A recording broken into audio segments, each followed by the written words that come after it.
Xiegoo's made a new amplifier. They've got the XPA125B. I've done plenty of videos on that. You guys have all seen them. Now they have a new one. What's the name of this thing? The GPA, the GPA100. It's still a 100-watt amp. It's a little cost reduced and it's missing the tuner and it's got Wi-Fi and Bluetooth stuff. I think it's Bluetooth built in. Haven't opened the box yet.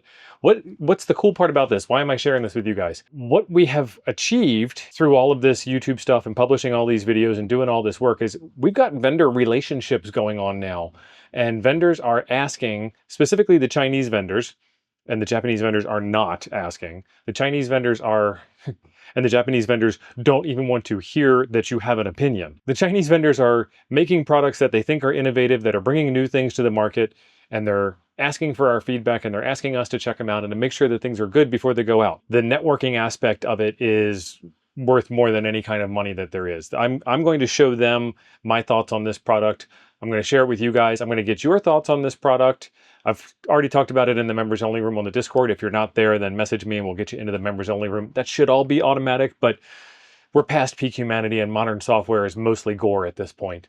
I'm going to take this amplifier, I'm going to test it out on the IC-705, and we're going to do it with a wireless connection. I'm going to do the unboxing thing because I want to see what all it comes with to make sure that I don't need anything else, make sure you don't need anything else, put it together and see how it works. Let's get over to the bench. Let's see what's in the box. Xiegu, made in China, GPA100 amplifier. That, I don't remember seeing that name ever before. Weisheng Communications Incorporated. Interesting. Of course, I'm probably pronouncing that wrong as well.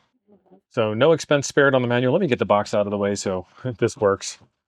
It is printed on some paper, cut and stapled together.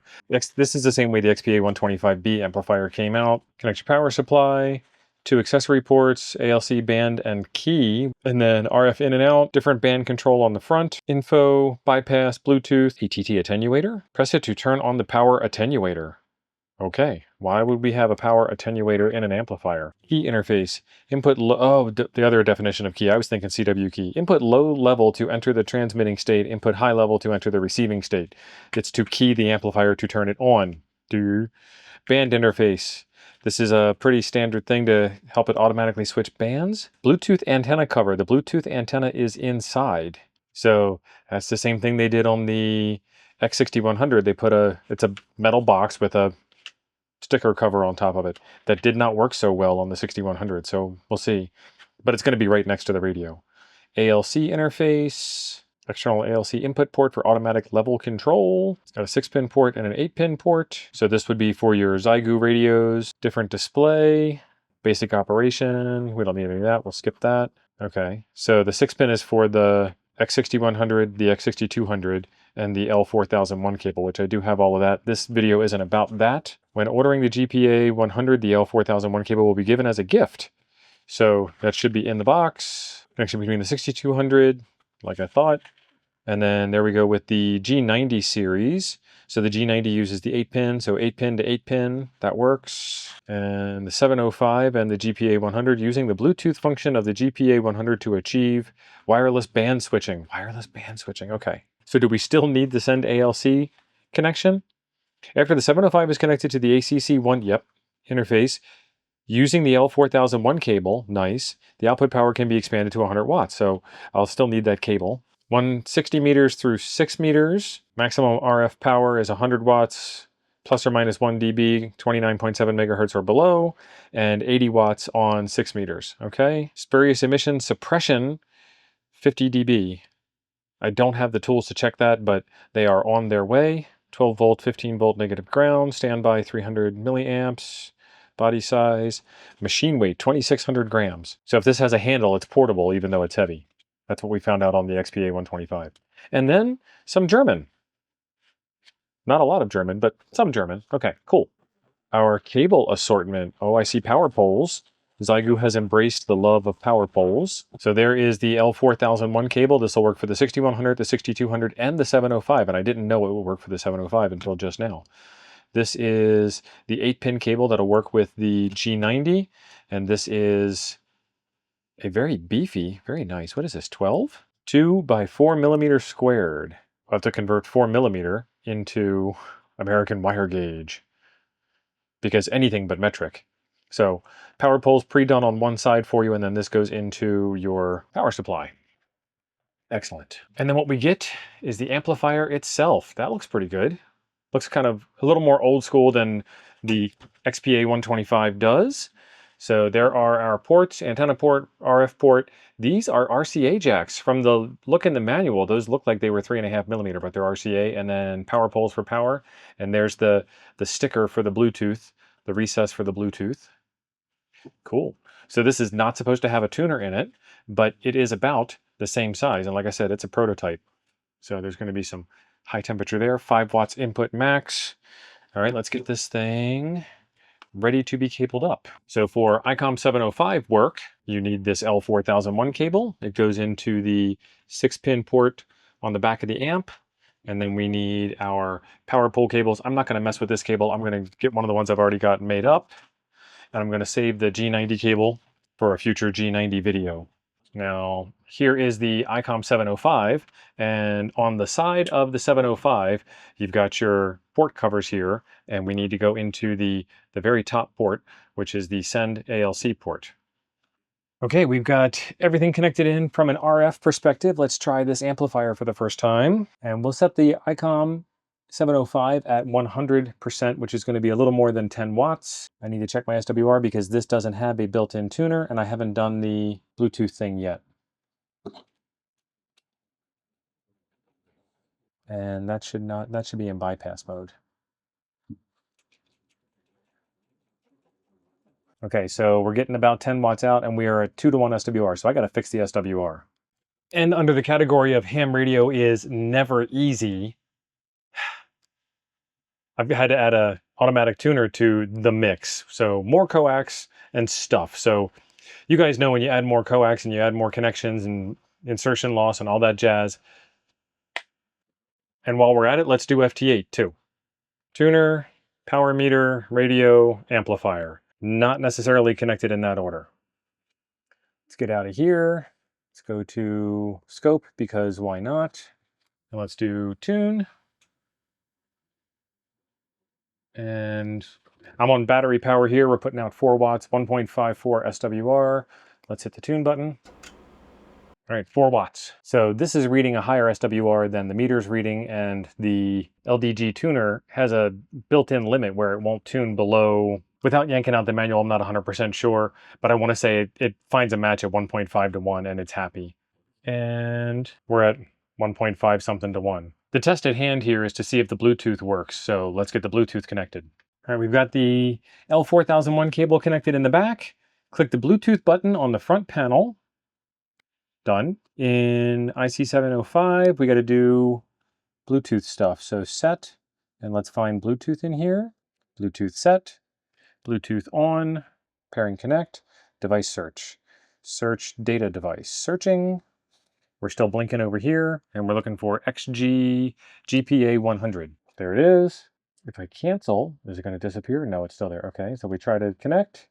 Yes. And it says it's got a pin of 4 zeros. To pair with, enter the pin code. Okay. 1, 2, 3, 4. Enter. And we're connected. Nice. Press and hold auto. And then how do I move up and down? So we need to go to Bluetooth channel. There it is. There's a down button. Is it a touch screen? No. So we press the 3.5 button. Bluetooth channel. Okay. So then these top buttons here become soft buttons. We're now on Bluetooth channel. It still says auto 160. After returning to the main interface, use the 705 to switch bands. So let's switch to 1.8, 160, switch 3.5, 85, 85 meters.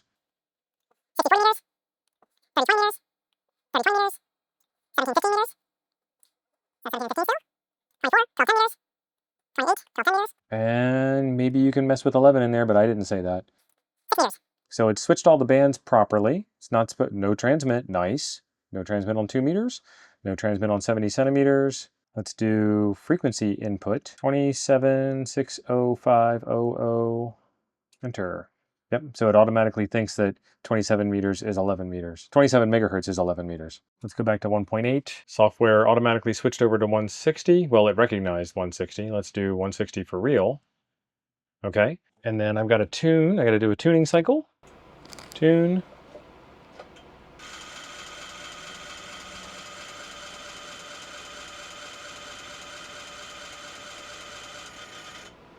and we can't find a match. I think the better part of wisdom here is to do this on a dummy load instead. Then I can get rid of the tuner. I was going to try and make some contacts. We'll do that afterwards. Actually, you know what? I'm going to switch to 20 meters. I'm going to make some contacts. And then we're going to do the rest of the testing because I want to have some fun too. So we're going to watch down here where it says 160, and I'm going to switch the band here to 20 meters. We automatically switched over. I'm going to hit the bypass button to get it out of bypass mode. No, I'm going to leave it in bypass mode. I got to tune the antenna first. It memorized where it was, and we're still happy. 1.53. Okay. So now I'm going to take it out of bypass mode, and I'm going to tune it up, and we're going to see what happens. I'm going to hit the tune button in WSJT-X, which is going to send out a carrier, which is then going to excite the amplifier, which is going to get us power output. Oh, look at that. 114 watts out. Everything's happy down here. Power out 109 watts, SWR 1.7. Everything's looking good down here. Perfect. 3020. Let's switch this over to scope. And we've got a nice solid transmit. Nice. It's time to make some FT8 contacts. So there's 20 meters during the daytime. We're filling in most of North America really good with 100 watts. I can show you a 10 watt comparison here on a different screen from earlier in the day, just to give you kind of an idea of what 10 watts looks like versus what 100 watts looks like. We just finished our third volley. Did we fill in any more? Oh, we got somebody out there in Hawaii. So that's the US chart after 3 volleys calling CQ. And I actually made a contact while I was doing that. Power is 109 watts. We'll just make it 110 for easy math. And then it is the IC-705 BT plus the GPA100, I think is what this is called. GPA. Why did you do that? I don't know why you did that. 100. Made a couple of contacts, and then I got everything recabled. Take a look at this. Dummy load, power meter, amplifier, radio. In that order, not in that stack. That's a very large stack of stuff right there. Okay, so we're going to start at the bottom. So we're going to go to, well, does it do anything? Yeah, see, it's manual. I lost the auto because I pushed the non-auto button. I was hoping that it would switch the radio, but one way only. So 1.8, 160 meters. And we're going to check to see what the power output is. 135 watts out. Nice. And I've got this set for 100% RF power, which is going to be 10 watts, which is more than the amp can handle. But the amp should be telling, yeah, it doesn't give me any input, but the amp should be telling the radio to back its drive off, and the radio should be happily listening, and that appears to be happening. All right, so let's switch bands, and I'm going to do it from FT8. So this is going to be 80, click. And WSJT-X told the radio to switch, the radio told the amp to switch, the amp is switched. 116 watts out, nice. Do 40, it automatically switched to 40. 106 watts out, nice. 30, 101 watts out. 20, 121 watts out. 17, 102 watts out, almost 103. 15, 118 and a half. 12, 104 and a half. 28, 10 meters, 107. And then 6 meters, the last band this will do, and it's supposed to only do 80 watts out on here. We see 70 watts there, and we see 66 watts there. And our power went down. Let's put our power back up to 100%. That's probably an old setting. There we go. 84 watts out, 88 watts out. Nice. Okay, so I just double checked. 50 was the only, 50 megahertz, 6 meters was the only one where the power was set differently. But it switches real fast. Click.